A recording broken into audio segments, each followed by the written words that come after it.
The bus boycott was one of the largest and most successful boycotts in the history of the United States.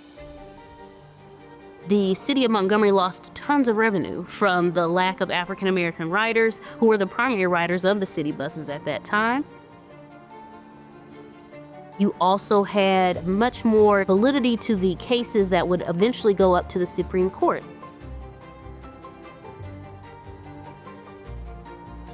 I'm Amber Mitchell, the curator of Black History here at the Henry Ford. The city of Montgomery, like many other cities across the South, had a standard for segregation in all things, including public and mass transit. On the Montgomery city buses, the rule of law was that African Americans sat at the back, white Americans sat at the front, and this sort of middle space in between was a little bit of a no man's land. If requested by the driver, all blacks who were in the middle of this sort of no man's land had to move back behind white guests who were on the bus. By the time December 1, 1955 came around, it was a really contentious issue in the city of Montgomery. Mrs. Rosa Parks had gotten onto the bus, had sat towards the middle, and then was told at several stops later, alongside of all the other African Americans who were in the row with her, that she and the others needed to move to allow for space for white boarders who had just got onto the bus. Mrs. Parks said no, she was not willing to move, and by that point she would be arrested.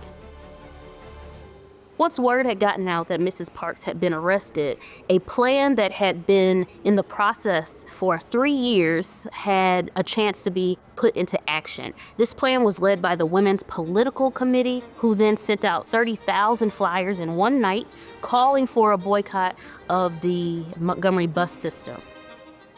That night, the African American community of Montgomery decided with their feet that they would no longer be participating in a racist system that allowed for their segregation. All African Americans stopped riding the buses in the city of Montgomery. Mrs. Rosa Parks was a long-standing member of the Montgomery community.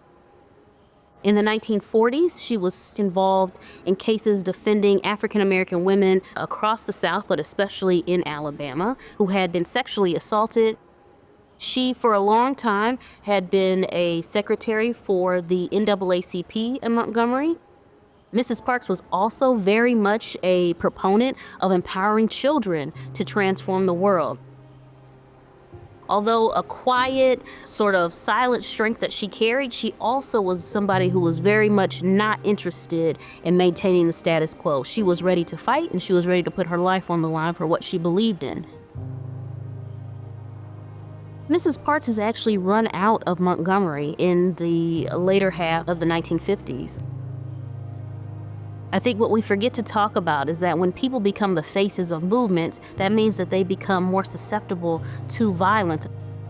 And so in order to remain safe, Mrs. Parks and her husband, Raymond Parks, decided that they would move north, first stopping in Virginia to work at Hampton University, and then they came further up to Detroit.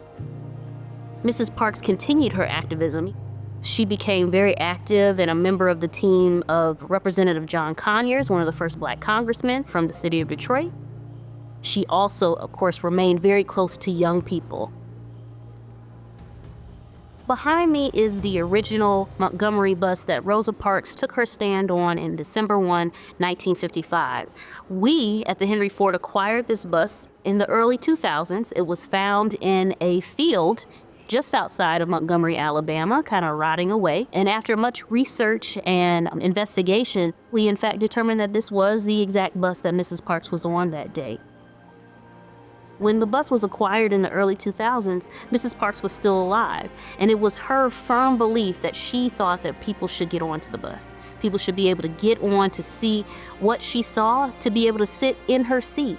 And so that is a unique experience that you aren't going to be able to get anywhere else but here at the Henry Ford Museum of American Innovation. I think for Mrs. Parks, the most important part of deciding that enough is taking action. You individually, we as a community have the ability to transform the world around us. And sometimes all it takes is one person being brave. But the much braver step is all of us deciding that we're going to stand up with that one person to make sure that all of us reap the benefits of a transformed society.